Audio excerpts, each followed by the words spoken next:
Hi, and welcome back to another car conversation.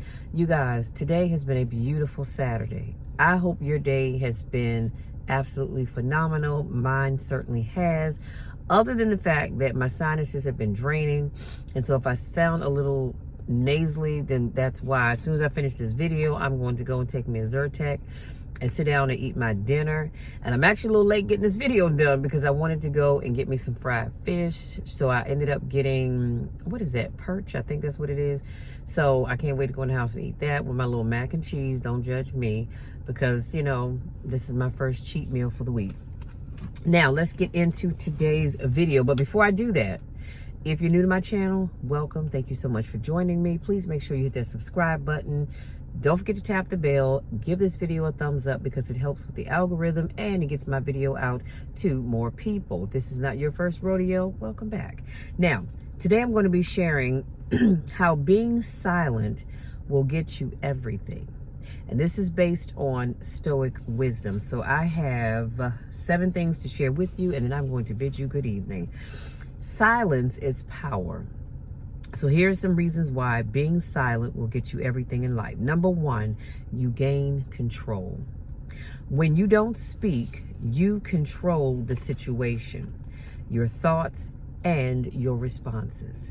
Y'all, when I tell you, I am literally working on that right now, not having to say something every time something happens. So you know how something happens or someone says something and you're quick to fire back at them.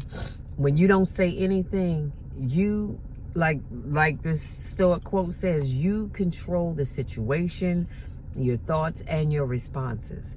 And there's a reason why you definitely want to do that. I'm gonna get to that in another point. And so I thought, you know what, this is going to really make me work a little bit harder on not saying anything, you know, just not saying anything so I can have the upper hand. Plus it'll allow me to gather my thoughts and my responses. Number 2, you listen more. Silence means silence makes you a better listener, and that's where true understanding comes from. I've talked about this before. When people say and or do things and your first response is to jump off with your 2 cents, the problem in that is that you heard what they said so that you could respond. You didn't really hear them. So now I'm learning that when people are talking, I'm truly listening. I'm not thinking about my next response or how I'm going to respond to what they're saying. I am truly listening, because when you listen, you really get to hear what that person is saying as well as what they aren't saying, if that makes sense. Number 3, you become unpredictable. I love this one. People can't read you when you don't give away your next move. Y'all, that's powerful. Can I say that one more time? People can't read you when you don't give away your next move. So the next time a situation happens, don't feel like you have to say anything. Say nothing. That way, that person or those individuals, they don't know what your next move is going to be. See, all too often things happen and we blurt out the mouth. Well, I'm going to do this, I'm going to do that, I'm going to do the other. Always move in silence. Number 4, you avoid conflict.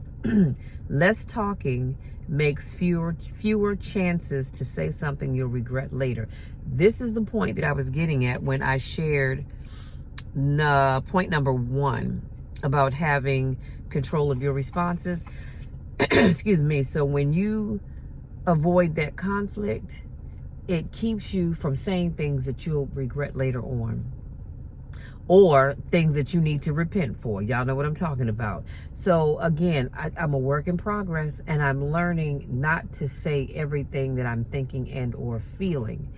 Even though you thought it, you didn't say it, but you thought it, so you still end up technically having to repent for it.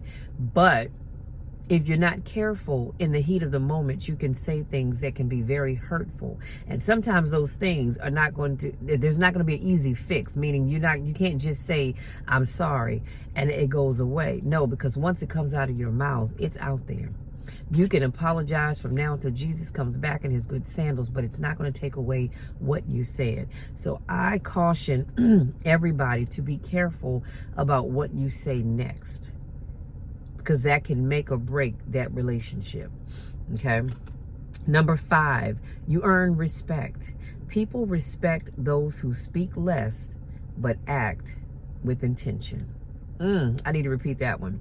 People respect those who speak less but act with intention. What did I say? Who speak less. I'm not sure if I said less or something else, but anyway, y'all, that's powerful. You want to earn the respect of somebody, don't feel the need to always speak and respond. Number 6, you observe clearly. Silence allows you to see what others are really doing, not just what they say. Y'all, that's powerful. One of the things that I can honestly say, in that when you're working with clients as a coach or a counselor, you learn to hear what people say, but you also learn to hear what they don't say. And I don't have enough time to unpack that, as I like to say, but just listen and observe.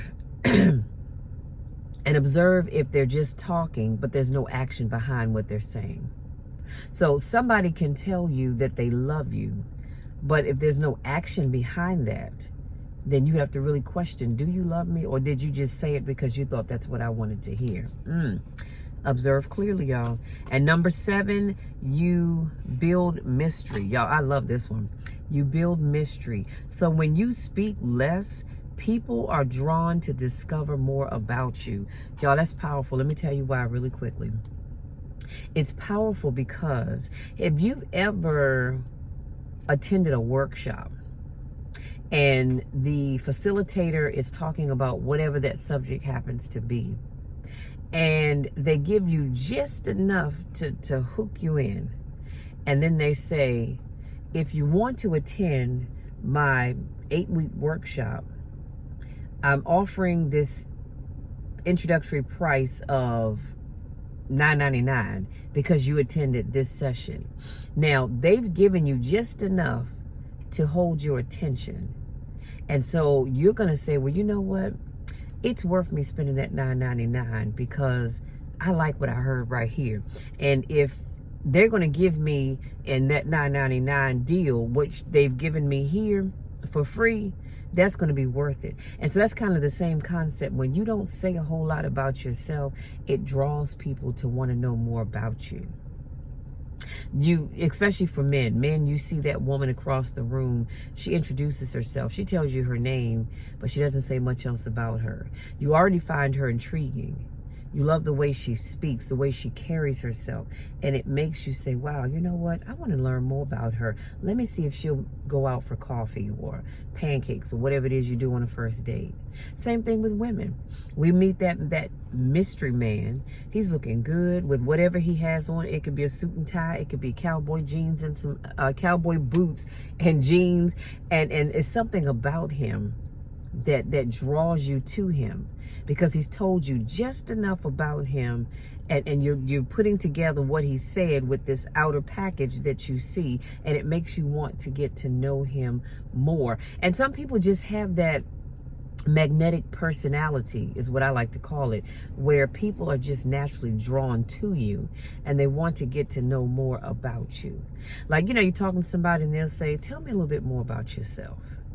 That's when you know you got them hooked. Something about you, because you didn't say a whole lot.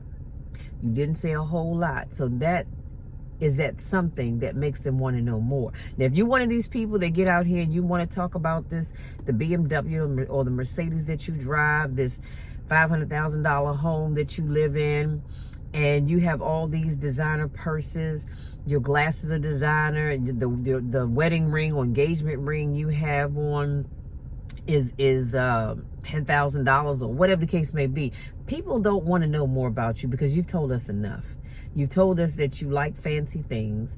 You told us that you might be on the bougie side. So there's no real mystery there about you. Leave some mystery. Make people want to know more about you. And in order to do that, if you have a business, depending on what your business is, get them on your calendar. Say, okay, well, you know what? If you want to know more about what I do, here's my link. Get on my calendar, set up something, and we can talk more. Don't give away all your tricks and tips and all of that up front. Leave some mystery to yourself. And I promise you, you will draw people to you. Okay? Listen, that's it. That's all I have, you guys. I want to say thank you again for giving me just a little bit of your time to share some ways that you can get. I know the Stoic quote talked about getting everything that you want in life. Now, I'm going to beg to differ to say this. These things may not get you everything, excuse me, but it's going to get you a lot. So I'm going to put all these in the description box. You can go back and read it, copy it, share it, all that other good stuff. Hopefully something I said resonates with you and helps you as you go along life's journey. Again, I love you all so very much. Thank you for joining me. Enjoy the rest of your weekend. Have fun. No matter what you do, be safe, okay? I want y'all to be safe because I love you, and I want you to come back again on Monday for another car conversation. Love you all. Take care.